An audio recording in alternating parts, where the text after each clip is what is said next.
veremos ahí el edificio y ya volvemos, ¿eh? Sí. Para que ya no tenga que caminar tanto.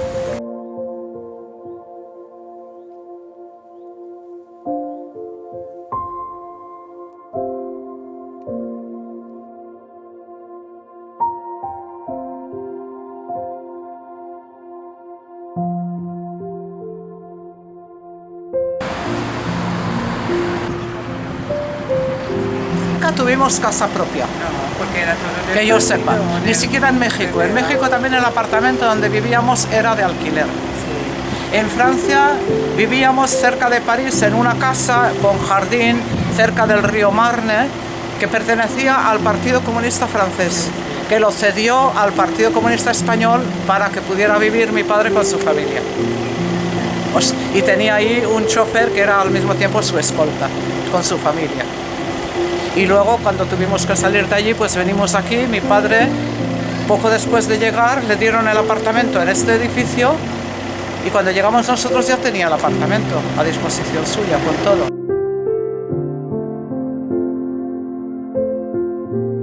En República vivían grandes burgueses, Ya. intelectuales, Sí. arquitectos.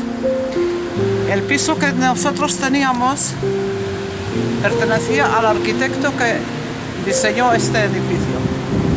Y todo en ese piso estaba hecho a medida, todos los muebles. Había una vajilla, un ajuar que no tiene nombre. Tenían un cuarto para la criada incluso. Tenían refrigerador, ascensor, tenían de todo. Estaba equipado al máximo.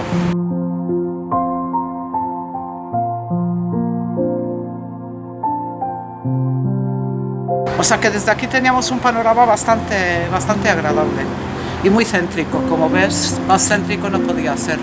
Y el apartamento perfecto. Aquí empecé a ir a la escuela, donde me peleaba con todo el mundo porque no me entendían y yo tampoco los entendía a ellos. Y la gente que vivía aquí en este edificio eran todos gente simpatizante o comunistas y nos trataban bien. La primera ventana Sí. es una ventana triple. Sí. Las dos primeras partes eran de la cocina. Sí. Y la tercera era el cuarto de la criada. Ajá. Donde esta, cuando tenía 3 años y pico, se sentaba en la ventana abierta una parte y se quedaba mirando hacia afuera. Sí, Desde porque ahí tenía ella observaba. doble ventanas.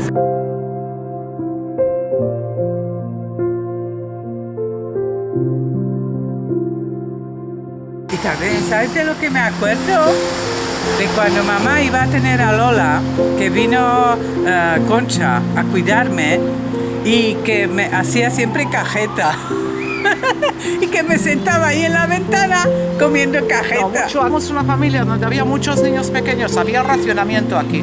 Sí. Entonces te daban mucha leche y en mi casa no se tomaba tanta leche. Pero en lugar de tomar leche líquida, nos podíamos traer a casa leche condensada. ¿Y tú sabes lo que es la cajeta? Ya. Es leche condensada que pones a hervir en agua. ¿Por qué has conservado el acento vasco? Difícil decirlo. La verdad es que yo recuerdo que cuando vivíamos en México, yo era muy pequeña, porque vivimos allí hasta los 7 años de mi edad. Todos los domingos el padre nos llevaba al centro vasco a pasar un rato. Él iba a tomarse unos vinos con los amigos, nos compraba unas chucherías, luego se compraban pasteles para ir a casa. O sea que desde pequeña yo he tenido bastante contacto con gente de origen vasca. Luego en Praga no, en Praga desde luego, y en Francia tampoco. En Francia también enseguida tuve que meterme en la escuela y aprender francés. Y cuando vinimos aquí, enseguida a la escuela a aprender checo y en el club ruso a aprender ruso. O sea que aquí con los vascos no tuve gran contacto. Pero en cuanto cuando tuve la oportunidad en el año 72 de ir a España por primera vez, desde entonces no he dejado ningún año de viajar a España sola o con mis hijos o con la familia. Y yo creo que el haberme relacionado tanto con la familia en el País Vasco y con los amigos que tengo en esa zona de España, eso ha contribuido mucho a que yo haya conservado el acento. Sin saberlo yo. La verdad es que muchas veces en España, cuando he ido por algunas oportunidades en temas de trabajo y demás, enseguida la gente me identificaba y me decían, ustedes del norte. Tú tienes un acento muy cosmopolita. Sí, bueno, Quizás el francés se nota más y el alemán también, ¿no? sí, esos dos son los que más. porque el italiano no es tan pronunciado como estos otros dos. ¿Y de los países donde has vivido, cuál te ha gustado más, Margarita? A mí, el que más me ha gustado como país era Italia, porque a mí me encantaba el italiano, me encantaba la comida italiana y además que el país es muy bonito. Ahora estamos en la calle Manesova, ¿Qué era qué? un lugar muy conocido en Praga porque es céntrico y es del barrio tradicional de Vinohrady, donde se encontraba en un apartamento enorme burgués la oficina del Partido Comunista Español.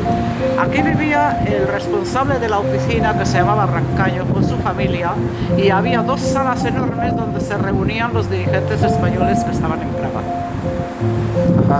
He estado varias veces aquí cuando sabía que estaba mi padre, que venía, por ejemplo, para buscarlo para ir a casa ya.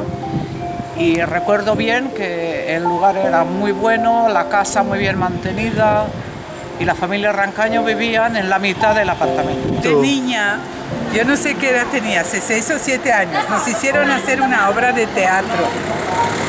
Y yo tenía que hacer de lobo. Y tenía solo una frase, decir, cazador, estás casado. Y me dijeron, Eso era Lolita. no, eso era yo, Violeta. Eso era yo, porque me acuerdo muy bien que toda mi vida se han reído de mí porque no sabía decir la Z.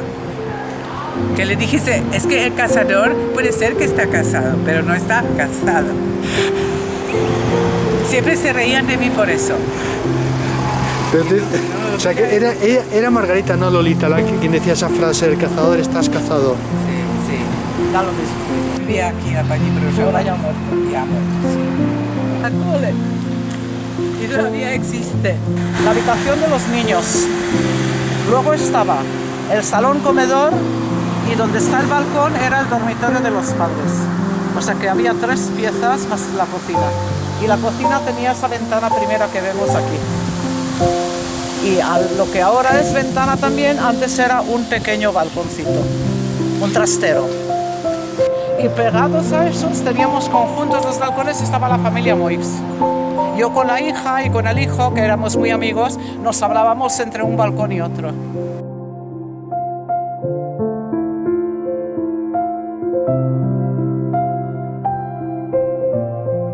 En la parte de arriba, junto a nosotros, frente a nosotros, vivían los Lister. Y en el apartamento siguiente, en la otra entrada, que podremos ir a verla, vivía Moix, José Moix, y un poco más allá el doctor Bonifaci. O sea que había 4 familias.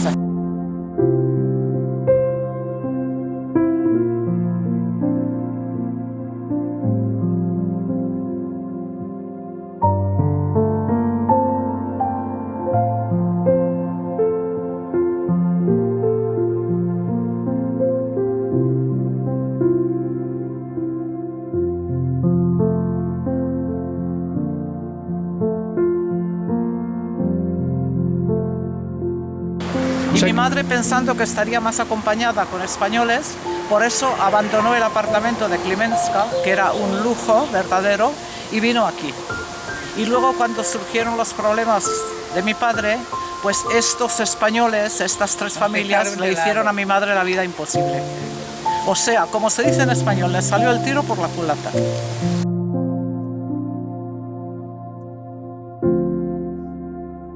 O sea, llegaste en el 52 a este piso, ¿no, Margarita?